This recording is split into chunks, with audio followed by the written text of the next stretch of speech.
नमस्कार।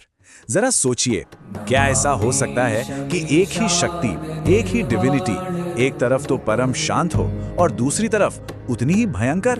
क्या जो शुरुआत है वही अंत भी हो सकता है?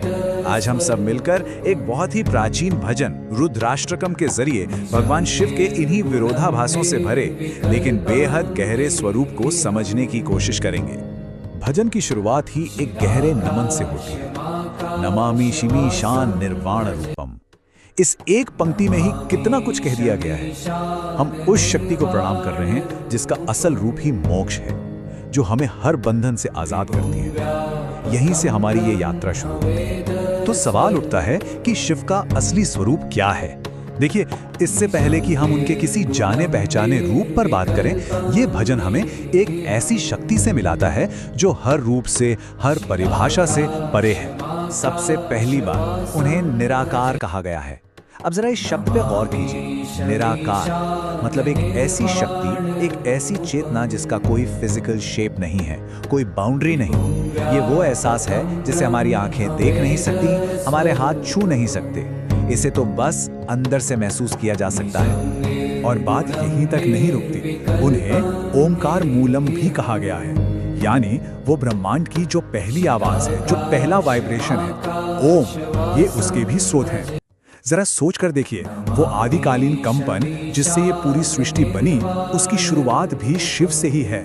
ये भजन हमें और गहराई में ले जाता है जब इसमें कहा जाता है गिरा ज्ञान गोती ईशम। इसका मतलब है कि शिव हमारी साधारण समझ, हमारी भाषा, हमारी इंद्रियों की पहुंच से कहीं बहुत आगे हैं। उन्हें सिर्फ तर्क या बुद्धि से पूरी तरह नहीं समझा जा सकता।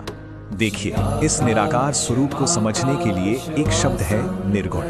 ये एक बहुत ही गहरी दार्शनिक बात है, जिसका मतलब है गुणों से रहित, यानी अपने मूल में शिव सिर्फ शुद्ध चेतना है, बिना किसी पहचान के, बिना किसी विशेषता के। लेकिन कहानी यहीं से एक बहुत ही ड्रामेटिक मोड़ लेती है। उस निराकार शांत चेतना से भजन अब हमें एक ऐसे रूप से मिलाता है जिसमें बेहिसाब भयानक शक्ति है।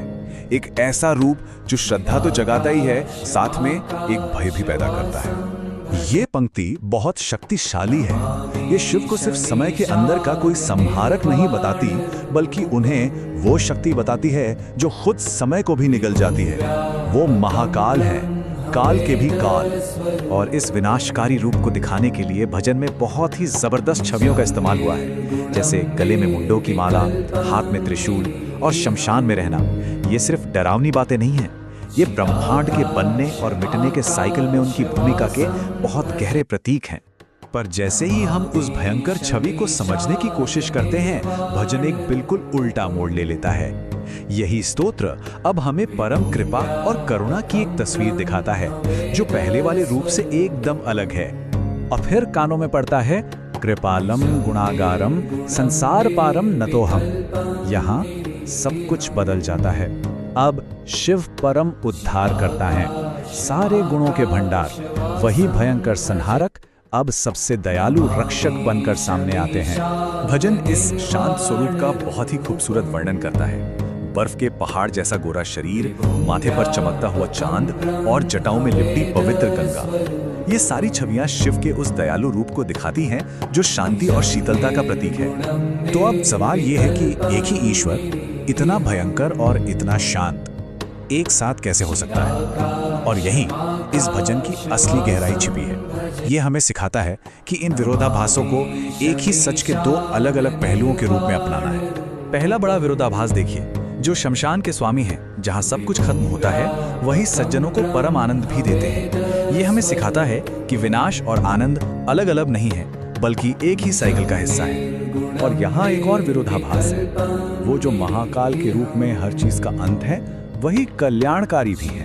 मतलब हर अच्छी, हर शुभ चीज के स्रोत भी वही है। ये दिखाता है कि अंत और एक नई शुरुआत एक ही सिक्के के दो पहलू हैं। तो इससे हम क्या सीखते हैं? बस यही कि परम सत्य को किसी एक बॉक्स में बंद नहीं किया जा सकता। जीवन और मृत्यु, डर और प्यार, विनाश और निर्माण, ये सब उस एक ही परम चेतना के नृत्य का हिस्सा हैं। इन बड़े बड़े ब्रह्मांडीय विचारों के बाद ये भजन हमें सीधा हमारे दिल में ले आता है। ये सिर्फ एक फिलॉसफी नहीं है, बल्कि एक पर्सनल प्रेयर भी है, एक सीधी पुकार। ये पंक्ति, ये शुद्ध विनम्रता और समर्पण का भाव है। यहाँ भक्त ये मान रहा है कि मुझे बड़े बड़े योग, जप या पूजा के नियम कानून नहीं पता, मेरे पास कोई मुश्किल अनुष्ठान नहीं है, मेरे पास तो बस मेरी सच्ची श्रद्धा है। और जो आखिरी श्लोक है ना, वो मुक्ति के लिए एक बहुत ही सीधा साधा लेकिन उतना ही शक्तिशाली 3 स्टेप का रास्ता दिखाते हैं, जो कोई भी अपना सकता है। पहला कदम, अपनी सीमाओं को मानना, विनम्र होना। दूसरा, जीवन के जो कष्ट हैं, बुढ़ापा, दर्द, उनसे सुरक्षा की गुहार लगाना। और तीसरा, बस पूरी श्रद्धा के साथ, पूरे विश्वास के साथ नमन कर देना। और आखिर में ये भजन हमें उन चीजों से जोड़ता है जो हम सभी को चाहिए। ये सिर्फ मोक्ष की प्रार्थना नहीं है, बल्कि इसी जीवन में सुख, शांति और सभी दुखों के अंत के लिए एक गहरी पुकार है। तो हम इस विचार के साथ इस चर्चा को समाप्त करते हैं कि अगर उस ब्रह्मांडीय चेतना में इतने सारे विरोधाभास एक साथ रह सकते हैं, तो क्या हमारे अपने अंदर के विरोधाभास भी स्वाभाविक नहीं है? शायद हमारी जटिलता ही हमारी संपूर्णता है।